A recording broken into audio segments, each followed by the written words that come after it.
I have not seen anything in the almost 10 hours that I can say is not working.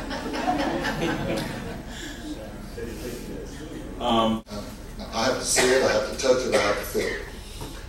And that's the only way I can make a recommendation on whether we can do it better. You can read, you can look at data, and you can look at data and interpret it a lot of different ways sometimes. So I just, you need to be here. You need to look. You need to listen. You need to learn. And I don't know what. I'm sure that everything can be improved. Every school can be improved. We have one ranked the 5th best magnet in the country, and it can be improved. You never perfect this trade, and that's what makes this trade so interesting, because you never get perfect. You just keep trying every day. He works with Alabama Power, but he's also the co-chair of a committee that we formed made up of city council, county commissioners, all our elected officials, Chamber of Commerce, the Education Foundation, Leadership Montgomery, about 22 different stakeholders, parties in education, that sit around the table just like this once a month with the superintendent and some of the staff. It's just been a spirit of talking with our Board of Education and talking with these stakeholders to decide what area we want to go and how can we support our children, our teachers, and our schools in a more cohesive manner. Again, there was a lot of support, but it wasn't coordinated. And when the parents tonight asked me about volunteers are good, but if volunteers are just running in schools and we don't know what effect they have and we're not measuring it, it's not good. So what we've been able to do with Mr. Karst is to pull together the key stakeholders and build a strategic plan together. And everybody has a part that they do, and we get together once a month and we report on how we're doing. And that's something that hadn't happened in Montgomery before, but it just didn't happen because of me. It happened because, as I said, we had people that said, I'm tired of talking about it, let's do something about it. They're not talking, they're doing it.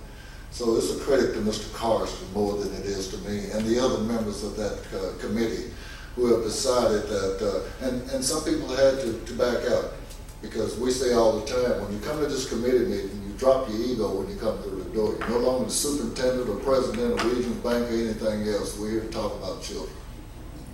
Come to the point. I don't mince my words. I'm getting old. I've been in this business a long time, and I want to make a difference. And I've learned a long time ago. I sleep good at night when I respectfully disagree with things that I think are not good for children. I don't sleep good when I'm silent, and I know things are being done to our teachers and our children, and I'm not speaking up to say things about it. So Mr. Dean probably means I'm very to the point that I'm not going to bite my words, and you'll know how I feel. I didn't start out good, I'll tell you that. First meeting was very non-productive because I had to have an honest talk to them about who I am and what I'm about. I think after time, when they know I mean what I say, that it's a lot of politics, and I know the superintendent has to play politics sometimes, but I'm not going to play politics with children's lives, okay? And I'm not going to play politics with teachers' lives. And I'm not going to promote people that had to earn the promotion to satisfy anybody. And when they understand that that's what I'm about, and that we stay with those principles that school districts do improve, and that people feel better about coming to work, I think I've gained a measure of respect from all our legislators and elected officials. We disagree a lot, but as I tell them, you can disagree with me, and I make my recommendation to the board, and that's all I make, and we meet on Tuesday night, but on Wednesday morning when I see you, we're still going to be friends. Magnet schools work, first of all. And I think they work for a lot of reasons, but I think the number one reason they work is because of the parental involvement. At the same token, we've got schools in Montgomery, Alabama that are non-magnets, but they are neighborhood schools, and the parents are involved because they can walk 2 blocks and be there, and they're at that school, and we got the same thing going on with academic achievement there as well. What the magnet really gives us in districts such as, in just about every urban district, are schools that are diverse. particularly high school, because many urban districts are becoming 90% African American or 86% African American. Diversity is important. I will always be a supporter of the magnet schools that are in place. I want to see them get stronger and stronger and stronger, and yes, it is a need. I'm not a supporter of just building more and more and more of them. I think that when it comes to advanced placement courses and college preparatory, that a child at a traditional middle school and high school ought to be able to get the same type courses without having to go to a magnet. Until we start offering that, and more than offering, encouraging students to take on that challenge and training our teachers to be able to teach on the AP track, nothing is going to change. Preparation and experience in working in education, first of all, they think it's simple. And they've had that, they think that because it's kind of like when we watch NFL games on Sundays. I can sit there and the next morning I'm the smartest coach in the world, but if I had to call that play on Sunday, it wouldn't be that small. So I think some charters, in fact, a lot of people who know how to fill out an application, who are very articulate and say what they're going to do, and there's no accountability held, and the children are the ones to suffer. What I look for is somebody that has some practical experience in education would be the key.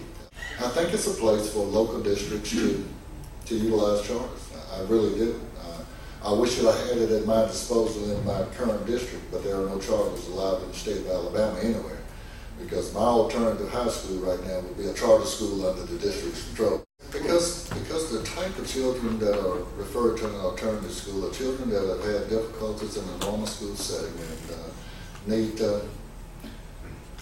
they don't always need a highly qualified teacher, okay? They may need a teacher that just loves children and get through the issues that they deal with so they can finally get to the child and teach. And I want the flexibility to be able to hire those kind of people, to work with students that need a higher challenge. So I would definitely look at making it a charter school under the district control. We're in a reduction in force. We closed 3 schools. I have approximately 50 tenured teachers that I have to place at school openings. We typically non-renew, non-tenured teachers every year. Some of it based on performance, some of it based on budgets. We normally do that in late April. I've stepped it up because we just recently closed 3 schools. My priority in March is to get these tenured employees placed in these positions, therefore I'm calling them vacant. There are also several variables. We lost $15 million in this fiscal year's budget. We're scheduled to probably lose another $28 million next year. So I'm reducing central office staff. There are people at central office who are tenured as teachers that will be moving in some of these positions. We're also looking at 2 other variables that will determine how many of these non-tenured teachers we can bring back. One being the stimulus package, how much flexibility we'll have with the IDEA money and Title I money, whether we get any flexibility from the states in using that. The other being what's going to happen in the legislative session. The governor right now has, we have a split between K-12 and higher education. We all need our money. But right now the governor has recommended 68.8% of that budget goes to K-12, but higher education took a cut last year, and they raised 2 issues. So if that drops, then we're going to get fewer funding dollars from the state. So to make sure that we get people placed, we non-renewed all non-tenured teachers. We hope to start hiring most of them back in April. The board is the only one that can approve pay raises, but I certainly want, and what I'm hearing is that we're having some trouble recruiting. And I'm not sure about retaining good teachers, but we're having some problems in recruiting teachers because I know that we've gotten some that we hired from overseas this year. So we definitely have to be competitive in what we pay our starting teacher pay to get teachers in the district. And, you know, more than being competitive to get them, we got to give them the support they need and so that we can retain them. So, you know, if the money is there, and again, you know, superintendent sits with board and sits with the staff, and we want to make sure we stay competitive paying, but that's the Board of Education decision that I would recommend if the money was there and our staff agreed, and I know our teachers deserve it, that, you know, we take 7 votes of the board to say, yes, this is going to happen.